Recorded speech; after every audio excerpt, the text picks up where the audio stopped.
So hello everyone, this is Nyazuddin. How are you guys? I believe you guys are fine and your family must be fine, healthy, hunky-dory at your home. So basically once again to be here on the YouTube channel because as you can see at the board there are some word meanings and 3 to 4 videos has been already uploaded on the YouTube channel on the vocabulary. You can watch my previous videos. So again we are going to discuss some vocabularies because while making the sentences the criticality may become if you don't have the vocabulary right. अगर आपके पास vocabulary नहीं है, आपको नहीं पता किसी word का meaning नहीं पता, तो आपको सेंटेंस मेकिंग में प्रॉब्लम आ सकती है। इसीलिए 8 से 10 वीडियो मैं वोकेबलरी पर बना रहा हूँ ताकि आपको सारी चीज़ों की वर्ड मीनिंग्स एटलीस्ट पता हो, और जब आप सेंटेंस मेकिंग कर रहे हो तो आपको सिर्फ सेंटेंस को बनाने की ज़रूरत हो, सेंस को समझने की ज़रूरत हो। आपको उस टाइम पे ज़्यादा प्रेशर ना पड़े माइंड पर कि आपको वोकेबलरी भी सीखनी है, ये भी सीखनी है, ये फॉर्मेट भी सीखना है, वो फॉर्मेट भी सीखना है। सो हम एक 1 बाय 1 चीज़ों को समझते हुए जा रहे हैं ताकि आपको इंग्लिश अच्छे तरीके से आए। गाइज थोड़ा टाइम लगेगा बट आपको इंग्लिश अच्छे से सीखने के लिए थोड़ा सा मेहनत करनी पड़ेगी। इसलिए again I am present here with some vocabularies. So आज बात करते हैं, यहाँ पे कुछ 11 वोकेबलरीज अगेन यहाँ पे लिखी हुई हैं। सो सबसे पहले है वोकेबलरी में चुल्लू में पानी लेना। चुल्लू में पानी लेना जैसे कि अपने हाथों में पानी लेते हैं और मुंह पे मारते हैं, ठीक है। सो चुल्लू में पानी लेने के लिए हम यूज़ करते हैं take water in my hollowed palm. Hollowed palm का मतलब है चुल्लू, ठीक है। हॉलोड पाम का मतलब है चुल्लू। सो आई टेक वाटर, मैंने पानी लिया अपने चुल्लू में। So I take water in my hollowed palm. इसके अलावा दूसरी वर्ड मीनिंग है यहाँ पे पानी है, पानी का घूंट लेना। एक कहते हैं ना सिप द वाटर।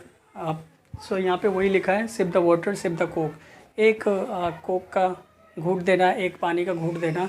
एक घूंट ही दे दो, give me a sip of water, give me a sip of water. So इस तरीके से यूज़ करते हैं। सो इसके लिए यूज़ करते हैं सिप द वाटर। सिप मतलब एक घूंट, ठीक है।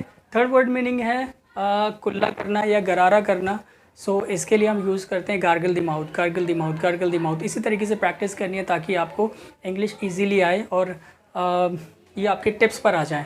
गाइस ये जितनी वोकेबलरी मैं बताता जा रहा हूँ एक्चुअली पहले भी वीडियोस में मैंने बताई है, तो उसको आपको प्रैक्टिस करना है, सिर्फ नॉलेज लेकर के नहीं छोड़ना है। अगर आप रियली स्पीकिंग करना चाहते हैं तो आपको प्रैक्टिस करनी पड़ेगी, और एक स्टेज पर आने के बाद आपको बोरिंग भी बहुत लगेगा।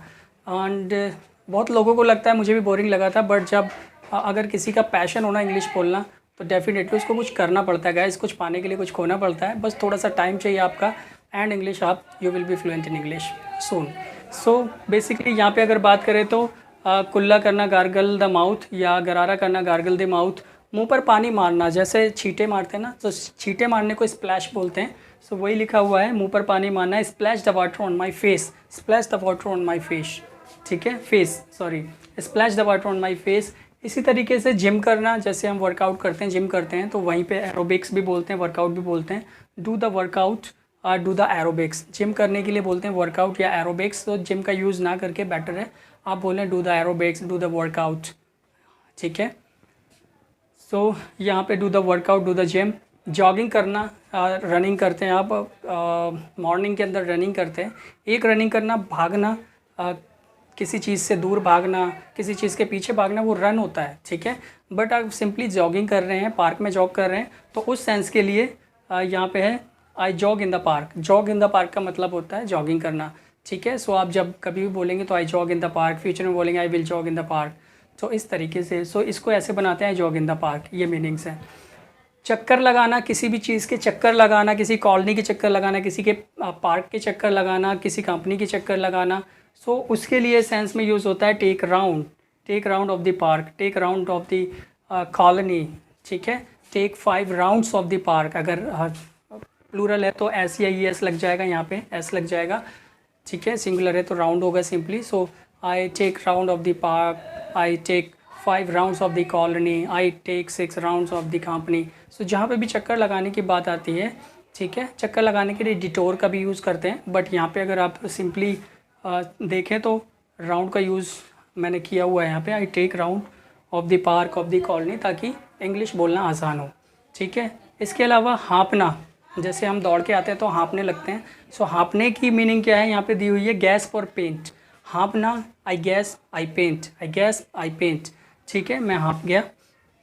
थकना, थकने की मीनिंग हाँपने के बाद थोड़ा बैठ जाते हैं, मैं थक जाते हैं तो बैठ जाते हैं, तो थकने के लिए क्या बोलते हैं, आई गेट टायर्ड, ठीक है। गेट एग्जॉस्टेड, बहुत ज़्यादा थक जाना, गेट एग्जॉस्टेड, बहुत ज़्यादा चूर चूर हो जाना, थक जाना, exhausted. So I get tired, I get exhausted, ठीक है।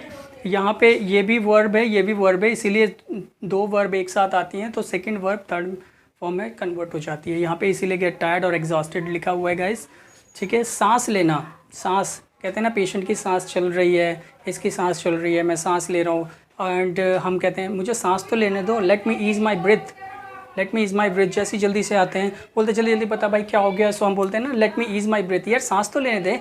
सो सांस लेने के लिए बोलते हैं ease the breath, let me ease my breath, वही यहाँ पे दिया हुआ है सांस लेने के लिए ईज़ माई ब्रेथ, ठीक है। ब्रेथ मतलब सांस, ईज़ मतलब लेना, ठीक है। आई ईज़ माई ब्रेथ, सांस लेना, ठीक है।